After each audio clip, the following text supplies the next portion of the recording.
Alright, so what the heck is going on? We have a character with, I'm pretty sure, infinite range. Yes, you heard that correctly. Ingrid has infinite range on her solar beam. Infinite range is crazy. But yeah, this is the furthest stage I found, which is 10 tiles. She was able to hit the enemies in a 10 tile distance. What's good, y'all? It's time for another video, and this one we'll be testing Ingrid to the maximum. Alright, very quick cut, and now I've already recorded quite a few runs at this point, still not completely finished, but honestly, this is going to be fire.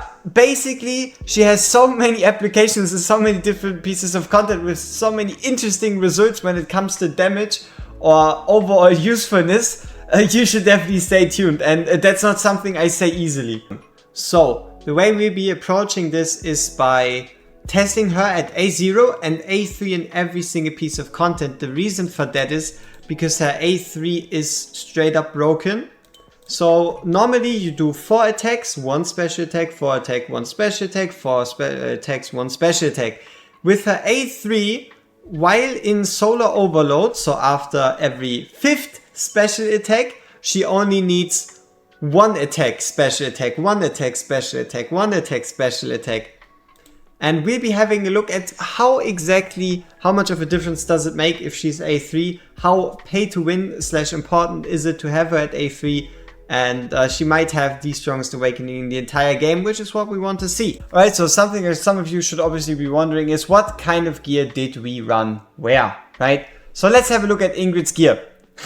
This is Ingrid's Guild Boss 2 / Gear Dungeon 1 gear, right? This is the gear we gave her. It is basically perfect, okay? Let's be real here. You have attack flat on everything perfect, attack flat, and the only, and here you even have crit damage instead of crit rate, or better said, attack speed instead of crit rate. So honestly, you can't quite go any better, right? Next off, we had the Guild Boss 1, which is going to be this one right here. And the basic change is we are swapping out 2 pieces attack percent for 2 pieces crit damage. Still same scenario, same around the same ballpark, just way more crit damage, less attack. And then I've already mentioned it a couple of times, but for the gear rate 1 specific test, I always use this set down here, right? It looks only slightly worse, but at the end of the day, this was what every single AoE mage got to use. So completely fair game there. Artifact wise, obviously 25 tier of Twilight on with the... Alright, let's start this off with by far the weirdest piece of content to be tested. And that has to be gear rate 3. So I have zero clue if she can actually hit air. And that's what we're going to find out by playing gear rate 3. Also, giving Elisa a bit of action. So yeah, we'll be starting it off like usual, just taking care of the early units, and then as soon as we have it, we obviously bring in Poison Boy. Here we just fast forward, and then yeah, pretty much do our thing. Bring in Sharky Boy, because honestly Liam is so cheap, we can just bring in Sharky Boy, and then finish it off by putting in Hollow, so she's then going to be the one that tanks all the shots. So yeah, so far so good. Here we'll be waiting for Dolores' ultimate to trigger here, to then remove Laurel, to activate Hollow's ultimate, Maul's ultimate, and then Idril's ultimate, as well as bringing in Lizard Girl, so Lizard Girl can actually start taking care of the right side there, so we can remove her. Now this might actually we might actually be running into a cost issue here, because she is really expensive at 25. But at least in the meantime, we will find out if she can or can't hit air. We will know. Let's have a look. Can she hit air? Yes. She can. Okay.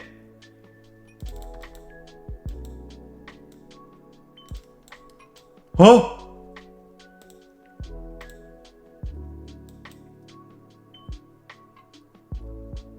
Nah, there's no shot. I thought this was... I thought her solar mode... I thought her solar mode was supposed to be one tile range.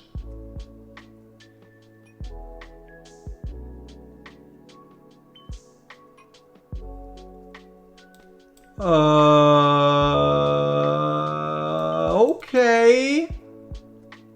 So... You can definitely make her work in GR1 3. You just need a cost generator in there somewhere. So let's get that sorted and clear GR1 3 using Ingrid. Alright, so we put a Navi in. Let's see if we can make it work just like that. Honestly, that shit surprised me to no end. Because nowhere is it actually stated that this big laser has like a bigger range. So could she also work on the left side?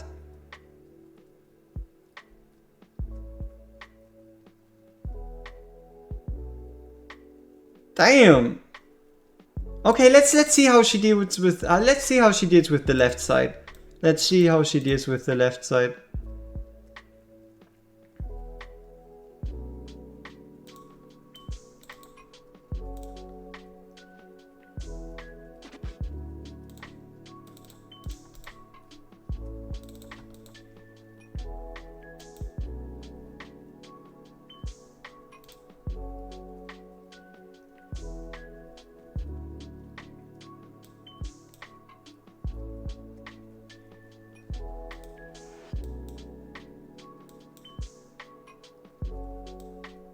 Alright, we let Liam tank a hit.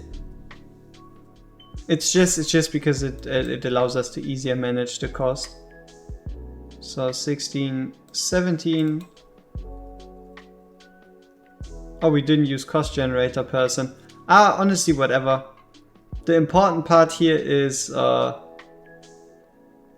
about her potentially working on the on the fucking left side.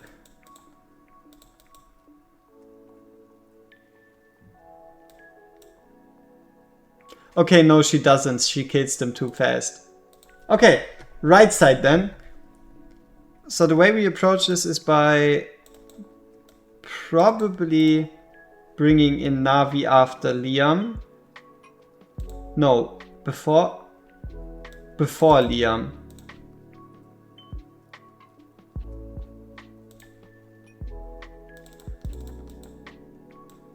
There we go, before Liam. Because Liam can at least tank a hit for us.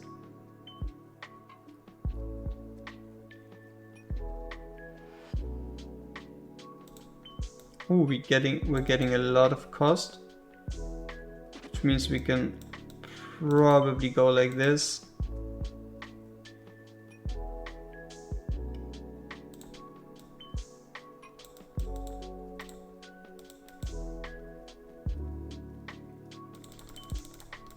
So we're going to use Dolores' ultimate pretty late, so that Idrik can get more shots off. Here against these units, so that we can use the ultimate to save Liam. And then we wait for this guy to get summoned in. Use Elisa to take that guy out. Take her out. And put put Ingrid in to deal with the right side. Alright, alright.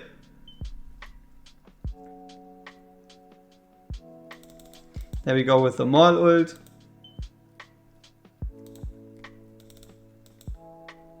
Dolores ult. And her job should be done. She should have given us enough cost by now. So yeah, let's focus on this part here, because this is amazing. Oh man.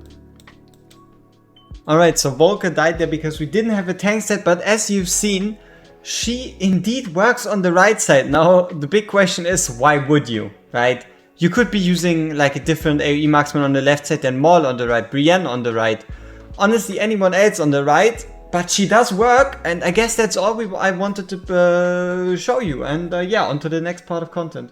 Alright, so I did say every piece of content, so we still have GR2. Though, let's be real here, you can make her work. She's just way too fucking expensive, so you really have to manage your cost by placing down the cost generator, keeping them on the field really long, and then also swapping her mode, using her single target mode in the beginning, AoE target mode for the later waves. She works, but you need cracked gear, so you might as well use someone else. That is the GR2 part. We're going to keep it short and simple. Alright, yeah, first test, GR1 viability. This is going to be, for those that have already watched a couple of my videos, going to be the same test we've run with every single AoE mage in the entire game, so we can make like an even playing field to compare them between each other. And this is the setup, so Mary for slows, Dolores plus the mage, Rage Regen through Elowen, Hollow and Laurel, Volker for the reduced respawn time for Laurel, and the exact same gear on everyone for every single time. Furthermore, what you see at the top there is going to be our timer, because we're going to time how long they survive or how long does it take them to clear the stage. Alright, so here we are in the stage, timer is on the ready, timer goes ready, here we go straight into it. So the way we'll be approaching this with her is probably going to be to trigger Dolores normally for her, because she doesn't have an ultimate that we want to time stuff with. And I guess we want to trigger Dolores like multiple times during it, but hopefully for like the solo overload mode. So every time she attacks for the 5th time, she makes like this big laser and then gets a stack. And we do somewhat want Dolores to be ready when that happens. So right here, she does her big attack. We'll obviously go with Dolores, remove Laurel, which mainly benefits only Dolores really, but I guess that's the thing with a character that mainly deals with basic attacks, right? Rage Regen doesn't really influence them, so they have a lot to prove and to show that they truly do not need it. Alright, so we are at 2 stacks. Dolores' ultimate is ready again. So now we're at 4 stacks. Okay, interesting. It's gonna be very interesting. But for a minute 16, she has already cleared out the first wave by herself, which obviously is already a statement to her power. Here we just rage regenerate Dolores a bit more. And here we'll be saving Dolores for this big wave right here, because those guys truly are trouble. So now we are in solo overload mode, which you can see by her attacking way faster. So we let the enemies come in, activate Dolores so that she does more damage, and then let the guys get close to the wall. The reason for them obviously letting them get close to the wall is so we can freeze them. So we freeze them in place so that they don't hit the wall as hard. And damn, she is going to town. She really is doing a whole bunch of damage against them. And yeah, damn. So obviously Laurel in, Laurel out.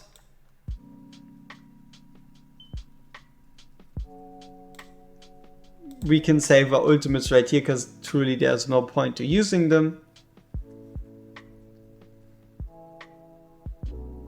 And also, interestingly enough, once she enters into overload, no wait, that's not true. In overload mode she doesn't get any extra stats, any extra stacks, right? So alright. Honestly, so far so surprising. What I'm going to be truly curious about though is A3. What the A3 is going to do with the enemies here.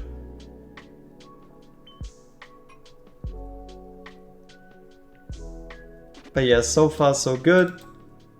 Laurel in. And here we actually wait with Laurel until the enemies come in, so that we can use Hollow's ultimate at the right time so that we don't lose our units. Which means we start it right here. Activate Dolores, take out Laurel, and then yeah, from there on out it's kind of go time. We're obviously going to freeze with Mary. Activate Eloin's ultimate to support Mary.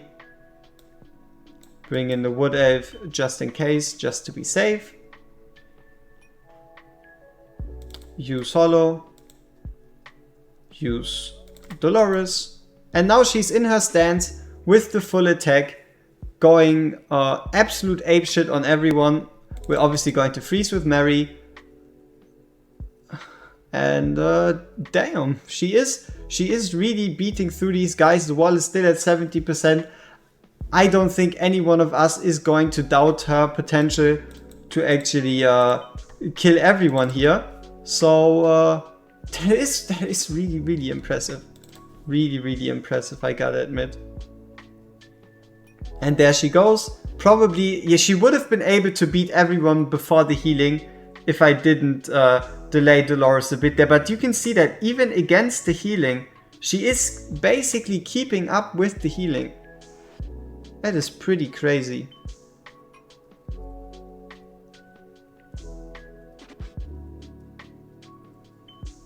Alright. And now she's in her attack stance. We obviously increase the rage region of Dolores. And yeah, stage is already done. It's surprising. Now the only question is how fast can she do it, right? How fast can she take out the boss? So we have a comparison against like what other AoE mages have been able to deliver. So yeah, let's just fast forward time from here.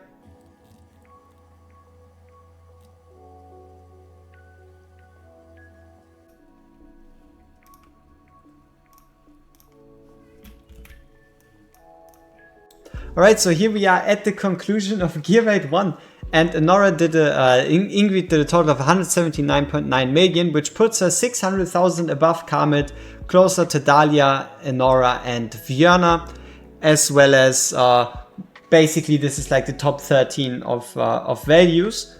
Though I know that you really wanted straight to the face the facts, so here's the DPS per second, comparing only the most important meta mages, so Fiona, Karmit, Dahlia, and Boreas. Also, just for your sake, I put in Boreas nerf, so you kind of get an idea of how strong was the strongest AoE mage at his prime. And yeah, Ingrid tops everyone. Ingrid tops Fiona, Karmit, Dahlia, and Boreas. She has around a 10% lead on all of those. So that makes her the strongest AoE mage in existence. If you can use her line range, right? Keep in mind the AoE is only in the line. But at that time she is the strongest AoE mage in existence, and Boreas nerf was stronger than her A0. Because her A3 deals another 10% more damage. Overall 540,000. But the main reason for that is because you can only kill so many enemies so fast because they spawn in staggered ways. On to the next piece of content. Alright, yeah, so it's going to be time for Guild Boss. This is the team we've chosen with actually Ingrid, Ayn, Lucius, Dolores, Hollow, Pyrus, Zilitu, Nocturne, Volker and Laurel. And the way we'll be approaching this is because I don't want to waste your time. We'll be jumping into footage, sped up by 4.5 times. I talk about it, and at the end we'll compare damage numbers, especially between her A0 and her A3. So on with it. Alright, yeah, so here we go straight into the stage, and obviously we don't have to worry about her rage region at all.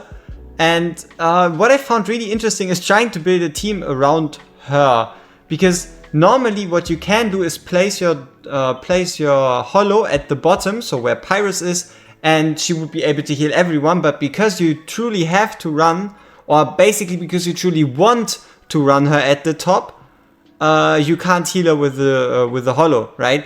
You can technically run her in her mage stance, so you could run her in place of Nocturne, but the problem with that is then you're kind of taking away the ability to generate rage from another character, right? And if you look at these numbers, at 2 minutes, dealing 25,000 damage should already kind of give you an idea of what she's truly capable of, right?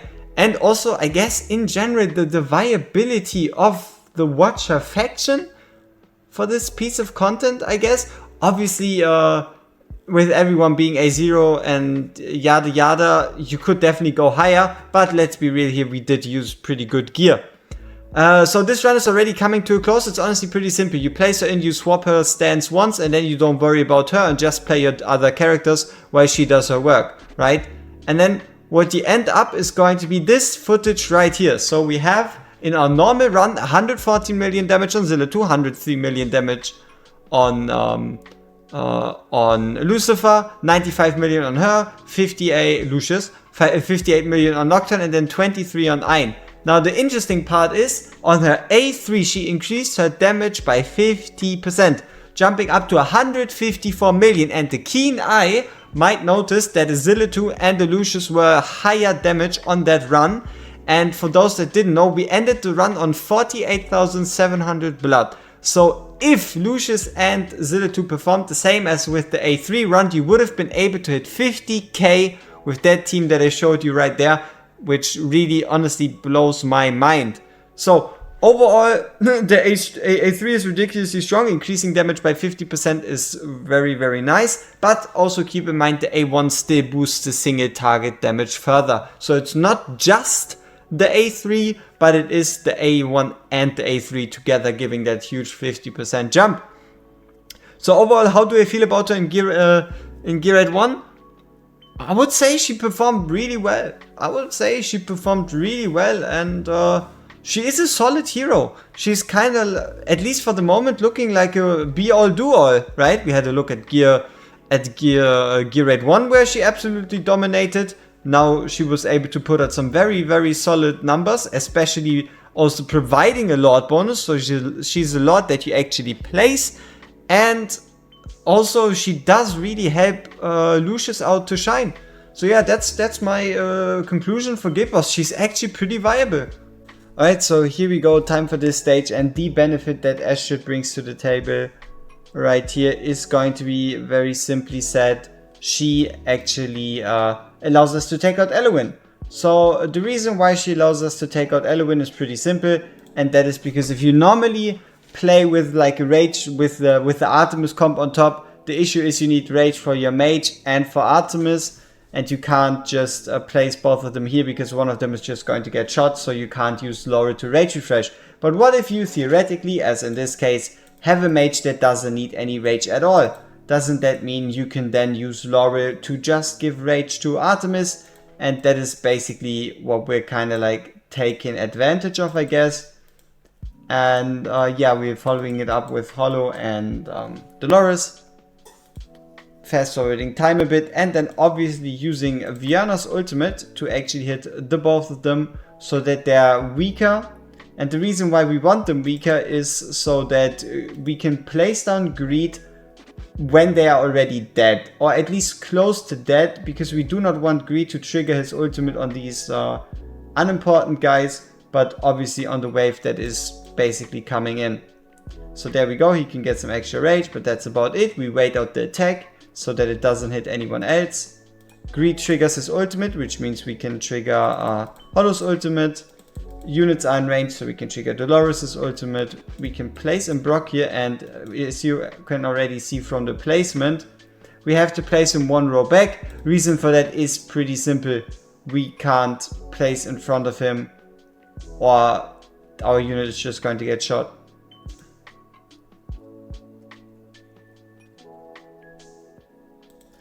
Alright, yeah, so here we go straight into the stage, and the way we'll be approaching this is by going with Viana and then Baron for the tank. Fast forwarding time here until we get to Hollow, placing in Hollow. Once more fast forwarding time until we can place on Dolores. Go, go, go. Keep that Viana ultimate ready because we're going to use it right here to weaken the both of the archers so that they will actually die or at least be close to death when we do place INGRID, because we do not want Greed's ultimate to get wasted on these guys down there. So we just give them a bit of time, then bring in Greed. Obviously we can once more activate Baron's ultimate, because why not? Greed did actually use his ultimate against these guys, so that might be a problem. We gotta see. And here we obviously swap tanks. Bring in Artemis at the bottom here. Let Greed do his slow. He should get another wave of slows in. Perfect. That is honestly, that is the power of Mana Spring set right there. The fact that if you play properly, your Greed can slow a total of 3 times, which is it's not mind-blowing, but it is crazy to think about. Alright, and then here we'll be putting in Ingrid like this, so she'll not quite be able to help out with the archers, but at least she will be able to hit these guys, the invisible guys, earlier than if we wouldn't place her like that. So yeah, let's see if we can get Viana's ultimate off before these guys rush in. It's gonna be a bit close. No, we didn't miss anyone. Perfect. So, right here, enemies come in. We activate Artemis ultimate, put in Laurel, take out Laurel, activate the Brocky's ultimate. We should have honestly, if I'm honest, we should have activated Brocky's ultimate, then taken out Laurel, so Brocky would have had his ultimate ready another time. But honestly, it is what it is. So yeah, as you can see, we are able to deal with the wave, but to be fair, it's a bit more close than I would have liked it to be. And Brock here also died apparently, so that's great. Going really well. Woo! Hell yeah! All right, once more, same shenanigan. Wait for these guys to close in, activate Brock. To be fair, man, I am trying to be fair quite a bit here, huh? Now, but what I really wanted to say was the issue with we should have activated Brocky's ultimate later when he was actually closer to dying instead of prematurely like this. But yeah, oh yeah, also she shoots with her infinite range down to the bottom there. So yeah, she doesn't really give a fuck. She really does not actually give a single fuck. So, once more Laurel out, so we can get some extra rage on Artemis. And also, as you can see, she is in her beautiful stance, though to be fair, the stance got kind of wasted there. We'll activate Hollow as soon as possible, obviously. Go in with the Artemis here, Hollow. And this time we hold Brocky until it looks at least somewhat dire. So he's going to get hit a bit. Activate, don't forget to activate Dolores. And here we can activate it. He's at around half, should be fine. And there we go with the Viana execute against the archers. And come on. Please don't fail me on this one. There we go. Beautiful. Okay, and now it's just the last 4 guys. And it's just a question of tanking it out. There's really nothing else that we have to do besides tanking it out here. Though honestly, for the gear investment we have on these characters, they could have performed a bit better. They could have performed a bit better. Maybe my Artemis is built kind of shit, though to be fair. Why am I so fair? Honestly, I'm a bit tired. Little secret for those listening, I'm now awake for 30 hours straight. So yeah, at that note, if you heard this 30-hour comment, feel free to consider leaving a like, subscribing, commenting, whatever. Because most of those 30 hours was spent on this whole shit right here. So yeah, this was GR1 for you. Until the next one. Alright, so Gear Dungeon 2 kind of has the same conclusion as Gear Dungeon 1 in the sense that she can't really replace anyone. Basically, she can't replace Hex, okay? Straight off the bat, she can't replace a Hex plus exclusive artifact. But what she can replace, which isn't honestly anything too special, is the second mage you might need, right? Because there's a strategy where you do need a second mage. For example, right here with Praetus or Praetus. Let's see, do we have another one? Come on. One mage, technically Twin Fiend. Oh, that's an interesting strategy. I've seen a couple strategies here, but yeah, to be fair, she's not gonna play a pivotal role. She's not gonna play an important role in Gear Dungeon 2. Though, again, once more, Gear Dungeon 3 and Gear Dungeon 4 are still already confirmed, but we don't know anything about them yet. Could be anything, right? So, on to the next piece of content. Alright, yeah, now on to the GVG part, and for all my GVG people out there, there is one issue, and that is at the moment our team isn't registered for GVG, which means we need to wait, I think it's 2 days until we can register for GVG and then build friendly face-off teams. So you'll get an in-depth breakdown in 2 days when it comes to her interactions in GVG. Though for the moment I just give you BP affiliation. So at A0, if you really go with as much in Ageless Wrath gear and 25 artifact, you'll be able to push her to around 99,000 BP. And if you then put that gear on her at A3, let's have a look at how it changes. So overall, the most important questions for GVG are obviously, does she hit air? Yes, she does. And does she actually perform well, right? Because of the map changes, obviously she will perform better.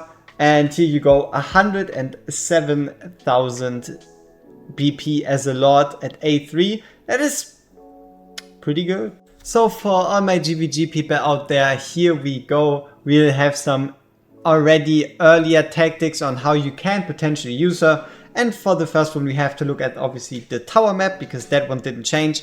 Let's see, do we see any potential for her to be placed? So let's imagine we place her over here. 1, 2, 3, 4, 5. She doesn't reach past. So even if you could somehow make a kill box here, she wouldn't reach. So this placement doesn't work. If we place her down here, she goes 1, 2, 3. So you basically have this whole lane covered, depending on how she reacts, right? And then you could, for example, place down like a Greed, slow over there, maybe like a Silas, maybe an Eye for the freezes. There is potential there, but to be honest, I wouldn't put too much into that. It's really just hard to say how to place with the units right here, right? Though on the other hand, let's have a look at the new tower formation.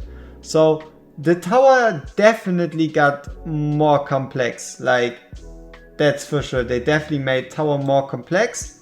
So yeah, can you all guess based on this, where does she go?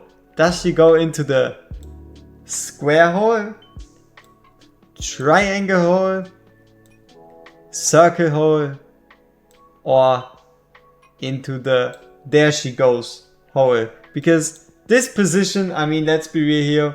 You place her right here and you go 1, 2, 3, 4, 5, boom, right over here. So basically perfect coverage from here all the way over here, right? Obviously same goes for Demi, but yeah, this is basically perfect placement. So depending on her interactions with GVG, which you'll get in 2 days at maximum, we shall find out. We shall see how does she trigger, does she insta trigger, does she swap her face, is there conditions? Who knows? So this has been it for this GVG part, and let's carry on. Alright, so here we go, time for arena. The way we do this is by running every single arena. Yes, she works in every single arena at 2 times speed, and I'll be talking over the footage. So straight up conclusion, honestly, she works in every single arena. You wanna know the reason why?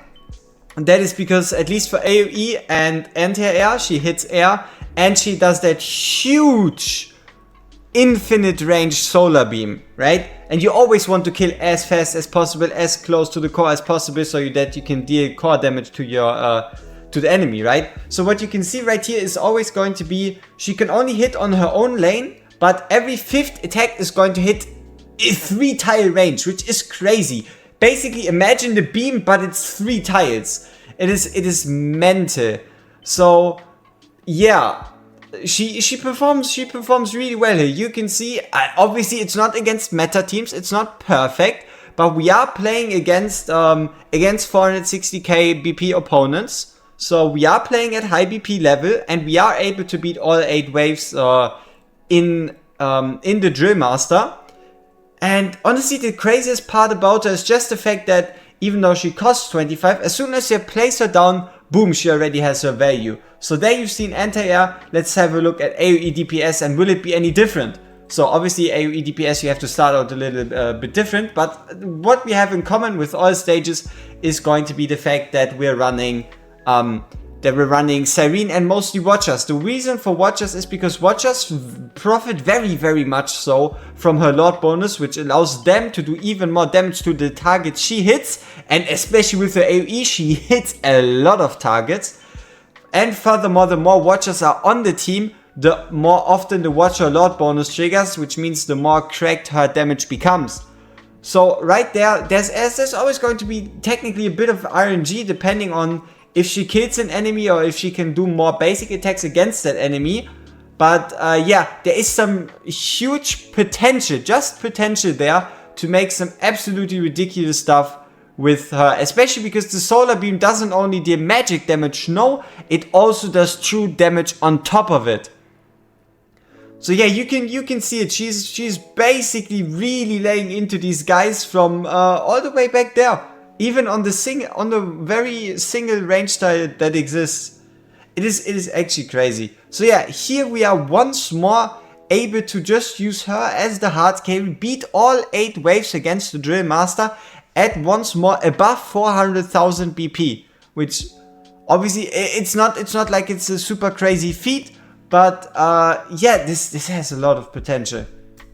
And then lastly, single target. Yes, single target. You can run her together with Ein, Lucius, Constance, and once more Dellen. So as soon as you, obviously it's basically the same way you approach the Pope strategy. So you place down Dellen, and then you bring her in and you insta swap her mode. So what her mode swap does is obviously have the Star Shower. Star Shower not only changes her range, but also lets her do a crap ton of single target damage, combined with the fact that it can deal Radiant, Erosion and Burns on top of it.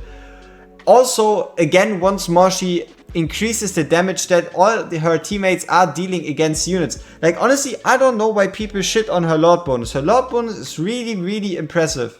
Alright, so yeah, honestly, I was rather impressed, especially because when she's in that stance, when she actually also gets boosted by Constance, which doesn't matter Constance's timing, she always is in her most powerful state in a sense.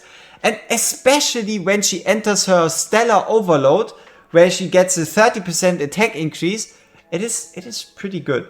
And what you have to keep in mind here, this unit, the A0 version, isn't fully scaled. She's actually missing 10% attack in Stellar Overload mode. Isn't anything too crazy, but it does still make a difference. So yeah, once more, we were able to beat all 8 waves using a full-on Watcher team, and the timing still wasn't bad. Again, way above, I think it was 460,000 BP.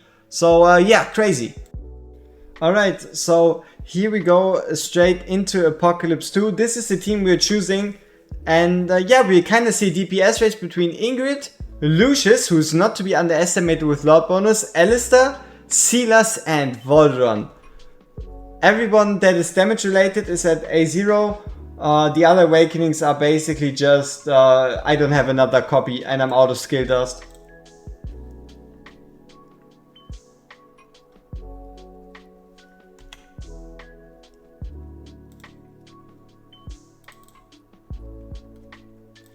Alright, so here we go.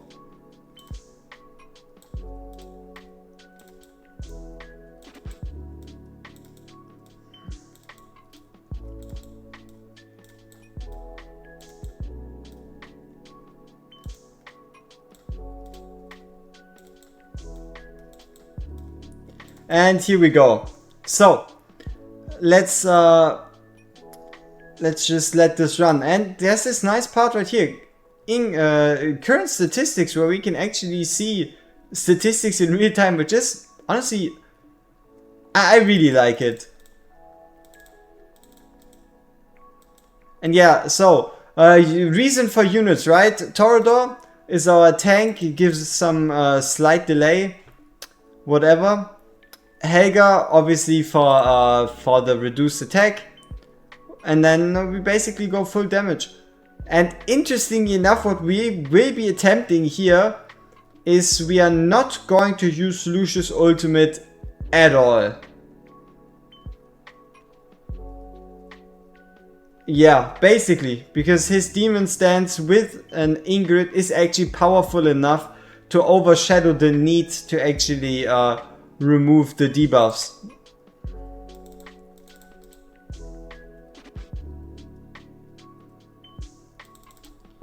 There we go.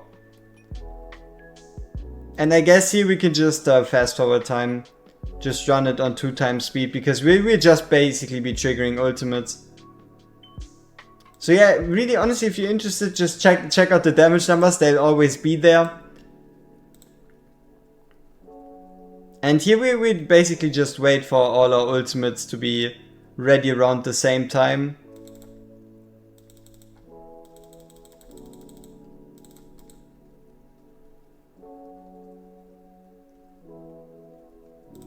And yeah, that's basically every ult we need to trigger. Nice.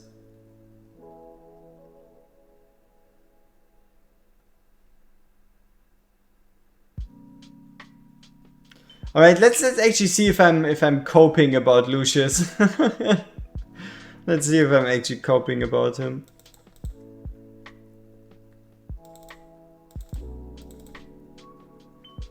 And Acid Venom. So be clear on the second one, obviously. We just let it run through. We're already at 10,000 in the first phase, which is obviously pretty good. But it also has a lot to do with gear.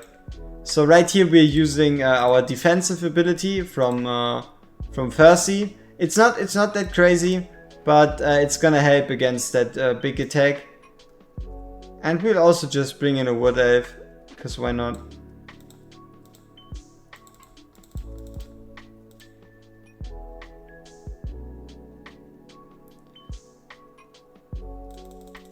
There we go.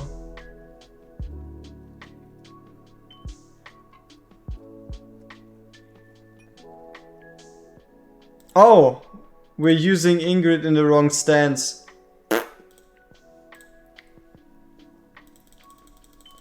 Alright, so here we go straight into the stage. We'll be opening it up with Ingrid and insta phase swap, so we don't forget about it. And then bring in Lucius, Silas, Alistair, Elowin, Percy, Voldron,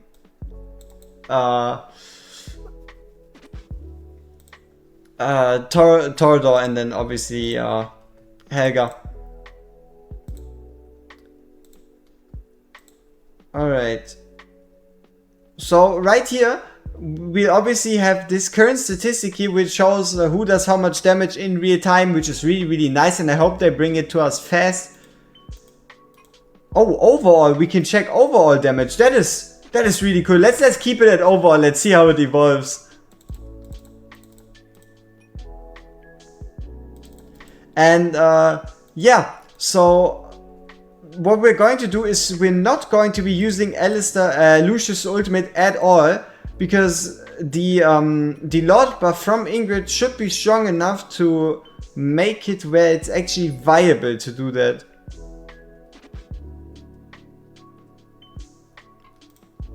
Alright, let's let this go through.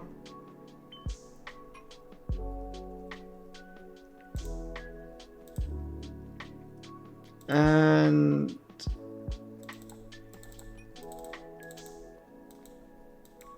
there we go.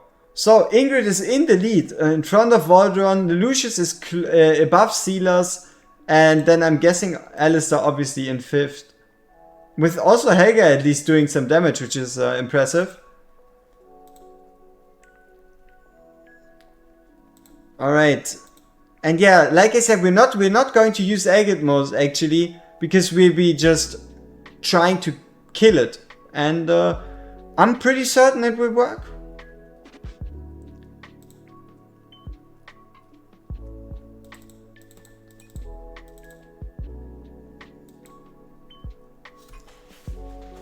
Alright, let's pull that back up. Oh, Valdron closing in on Ingrid, but Ingrid is just so consistent with her damage. And she even technically has her ultimate being like the solar stance, right?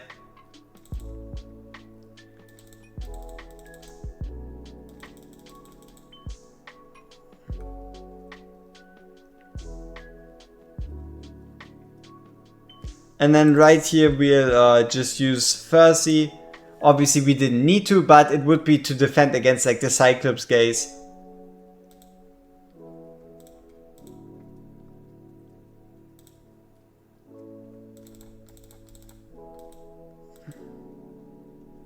Alright, here we go. Obviously we try to clear out any poison that might still be left. Use Helga again to stop the Death Saw.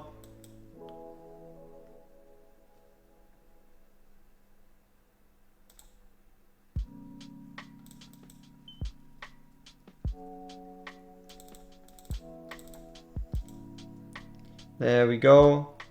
And here, nice.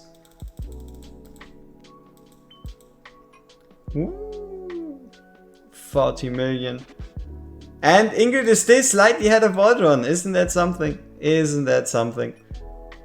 And I feel like it's only going to get a bit more extreme the longer the fight goes on, because the boss is just going to ramp up the defense, right?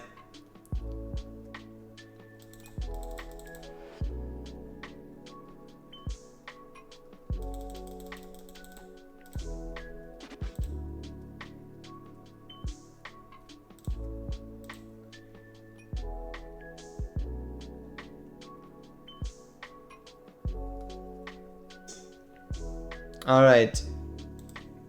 Once more. Ooh, the distance is getting closer, and look at Lucius. He's catching up to Sealers.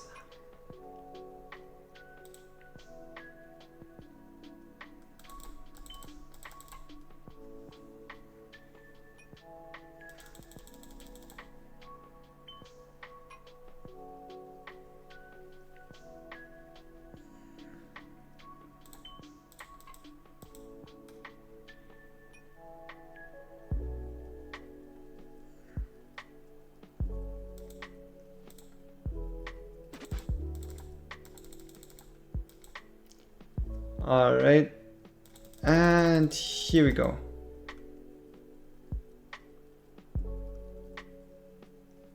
And it's honestly, it's a head-to-head fight between Ingrid and Valdron, which I mean, I kind of expected. Now I'm curious, whose A3 is more broken?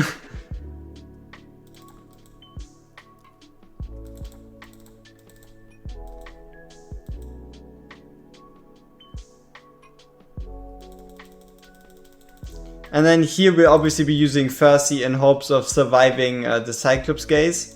There we go. Then wait for the next poison to then try to cleanse that one. There we go. And let's continue. Man, honestly, to be fair, Gibbous 2 is all beautiful and nice, but holy, it takes forever.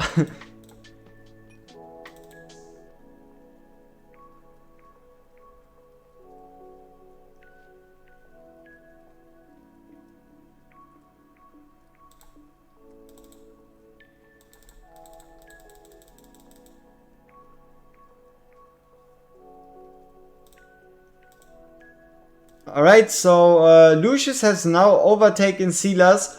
Obviously it somewhat has to do with the fact that that Silas is kind of out of that old loop, so we will try to kind of fix him back into it.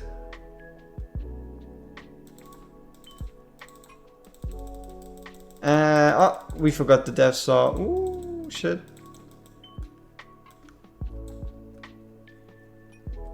We lost Silas. Okay, so we can't count Silas in this one. Unfortunate. Unfortunate.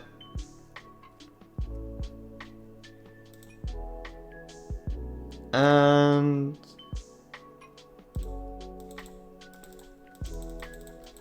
there we go. Let's see if we can still beat this phase.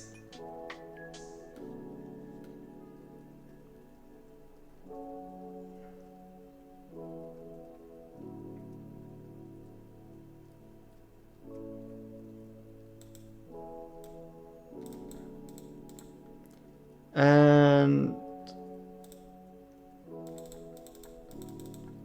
there we go. Once more Silas. Let's see if Silas can catch back up. Obviously, it's gonna be pretty hard, but he'll try.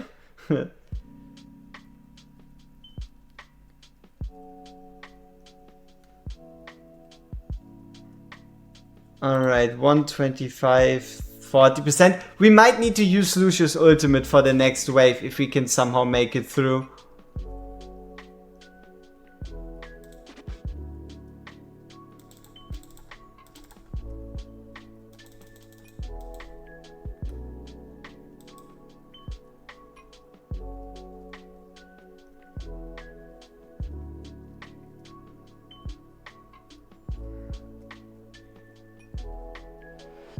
Alright, let's see.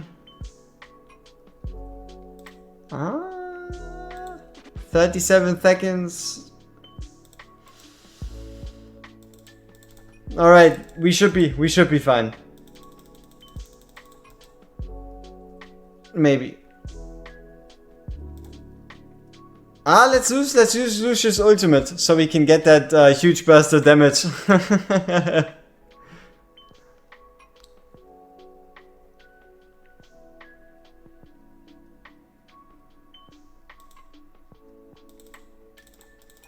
And there we go, we clean the poison.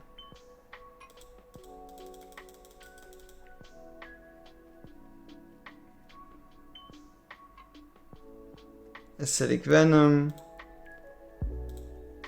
And there we go. There we go. Okay, nice.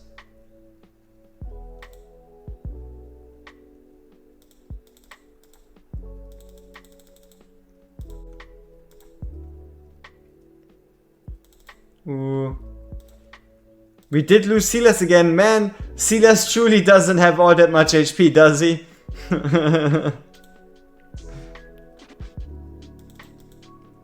But yeah, you can really see that the distance between Ingrid and WorGuides is slightly getting bigger every single phase.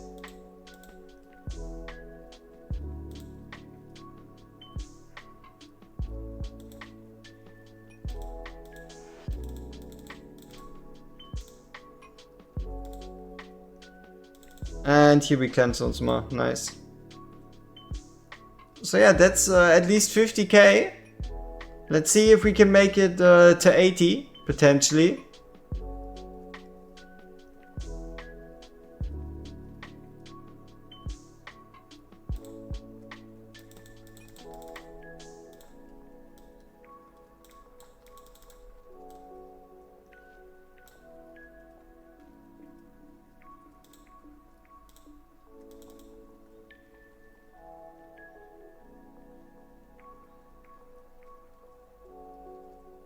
Oh, 60 star. Potentially. But yeah, honestly, the biggest issue with this is this this piece of content is too long. Too long to cover, right? Because obviously you want to see the full run so you can technically copy it, but seeing the full run, I hope you get what I mean.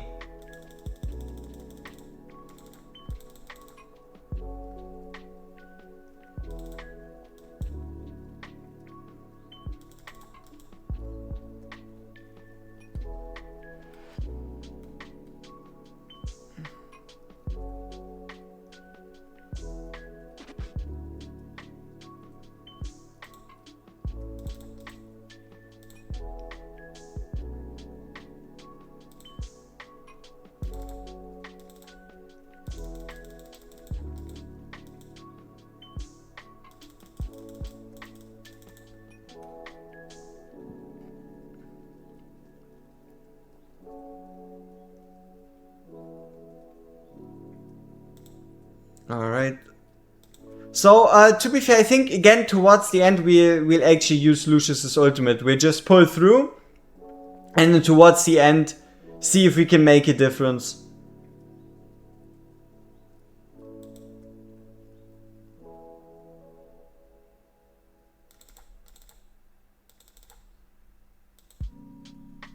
Because obviously we want to do as much damage as possible early on.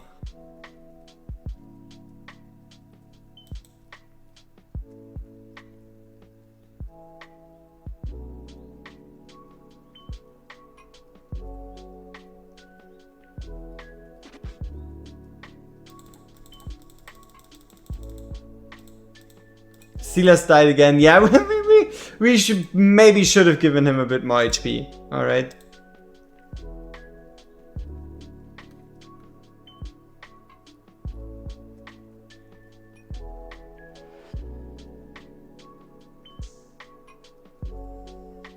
Alright, let's slow down time here. See if we can somehow fix this.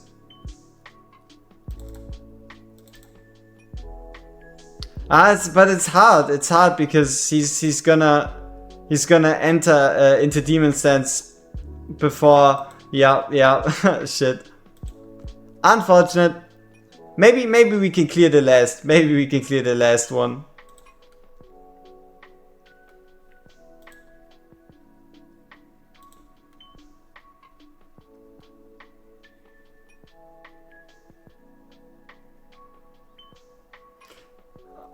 And then the Earth Shatter damage just gets too much. Alright, so we haven't quite made it to 80k, but to be fair, I think it did still go quite well, and the numbers are rather impressive.